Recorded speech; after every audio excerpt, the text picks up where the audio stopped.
وحی پر ایمان، جنت اور دوزخ پر ایمان، بعث بعد الموت پر، میدان حشر پر، وزن اعمال پر، جزا و سزا پر، جنت اور دوزخ پر، یہ سارے ایمانیات، رسول پر، وحی پر، کتابوں پر، انبیاء پر، یہ ہے اس کی ایکسٹینٹ، اس کی وسعت۔ ایک اس کی گہرائی ہے، گہرائی کتنا گہرا، کتنا گہرا، کتنا گہرا ایمان، یقین۔ ظاہر بات ہے کہ یقین کے 3 درجے قرآن مجید میں بیان ہوئے: علم الیقین، عین الیقین، حق الیقین۔ اس کی سادہ ترین مثال یہ ہے کہ آپ نے کہیں دیکھا دھواں نکل رہا ہے، آپ نے کہا آگ لگی ہے۔ آگ آپ نے دیکھی نہیں ہے، یہ آپ نے منطق سے فیصلہ کیا، جب دھواں ہے تو آگ ہوگی، آگ لگی۔ یہ علم الیقین ہے، آپ نے عین سے، اپنی آنکھوں سے نہیں دیکھا ہے۔ دوسرا یہ ہے کہ آپ نے اپنی آنکھوں سے دیکھ لیا آگ لگی ہوئی ہے، یہ عین الیقین ہے، اس میں گہرائی اور ہو جائے گی۔ تیسرا یہ کہ اگر آپ کی انگلی کہیں اس آگ کے اندر چلی گئی تو جو اب جلن آپ کو ہوگی، یہ حق الیقین ہے، آپ کو واقعتاً حق کے درجے میں یقین حاصل ہو گیا۔ تو اسی طرح ایمان کے مراحل ہیں، مراتب ہیں، درجات ہیں، اس کی گہرائی کتنی ہے۔ اس کے اندر جو ہے، یوں سمجھیے جتنے انسان ہیں اتنے ہی درجے ہیں ایمان کے، 2 انسانوں کے درجات برابر نہیں ہو سکتے۔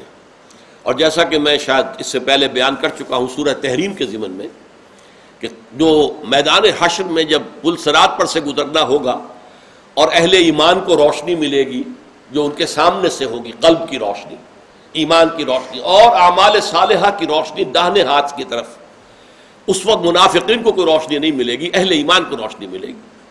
لیکن اس روشنی کے درجات کیا ہوں گے؟ حضور نے فرمایا بعض کو تو اتنی روشنی ملے گی کہ بس قدموں کے سامنے روشنی ہو جائے گی۔ اس کو میں مثال دیا کرتا ہوں ٹارچ کی۔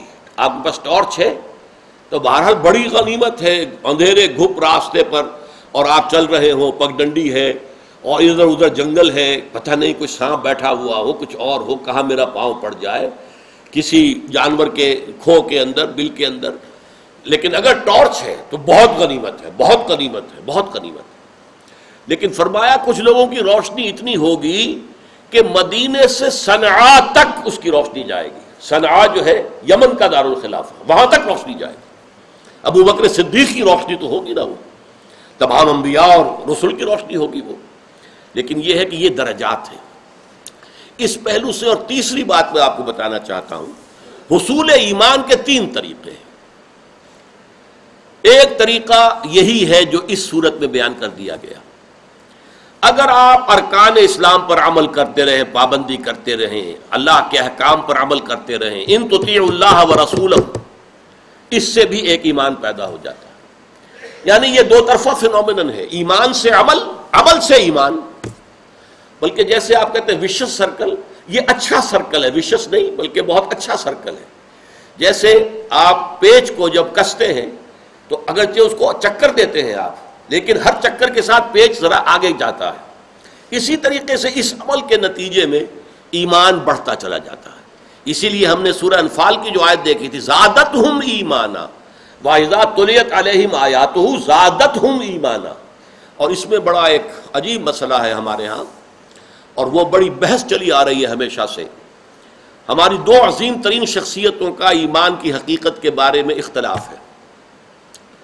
سید المحدثین امام بخاری یہ کہتے ہیں الایمان قول و عمل، ایمان میں قول بھی شامل ہے، عمل بھی شامل ہے۔ اور یزید و ینقص، وہ ایمان بڑھتا بھی ہے، گھٹتا بھی ہے۔ امام ابو حنیفہ فرماتے ہیں الایمان قول و تصدیق، عمل شامل نہیں اس میں، عمل علیحدہ کیٹیگری ہے، ایمان میں شامل نہیں، اس کی ڈیفینیشن میں شامل نہیں۔ ولا یزید ولا ینقص، نہ وہ گھٹتا ہے نہ بڑھتا ہے۔ 6 مکاتب فکر ہے مسلمانوں کے ایمان اور عمل کے باہمی تعلق کی نسبت سے۔ لیکن بہرحال اس فرق کو میں آپ کو بتا رہا ہوں کہ یہ ایک ایسا ہے، مشرق و مغرب کی بات ہے۔ الایمان قول و تصدیق، اب تصدیق وہ ہے کہ جو دل کے اندر ہے، جسے کہ آدمی جانچ نہیں سکتا کہ ہے کہ نہیں ہے، لہذا قول رہ گیا صرف، الایمان قول ولا یزید ولا ینقص، یہ امام ابو حنیفہ کا قول ہے، سید الفقہاء۔ الایمان قول و عمل، ایمان میں قول اور عمل دونوں شامل ہیں، وَيَزِيدُ وَيَنْقُص، گھٹتا بھی ہے بڑھتا بھی ہے۔ تو تضاد ہے بظاہر، لیکن یہ ریزالو کیسے ہوتا ہے کہ امام ابو حنیفہ فقیہ ہے، قانون دان ہے، اس لیے وہ قانونی ایمان کی بات کر رہے ہیں۔ قانونی ایمان یعنی اسلام، یہ جو ہے صرف انسان کا جو قول ہے اس کے اوپر دار و مدار ہے۔ جس نے کہا اشہد ان لا الہ الا اللہ و اشہد ان محمد رسول اللہ، وہ دائرہ ایمان میں آ گیا، قانونی ایمان میں۔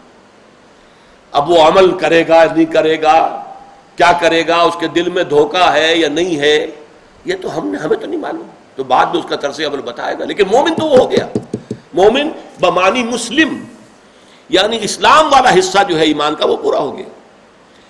لیکن یہ قانونی ایمان جو ہے یہ نہ گھٹتا ہے نہ بڑھتا ہے، کیونکہ ایک لیگل سٹیٹس انسان کو حاصل ہوتا ہے۔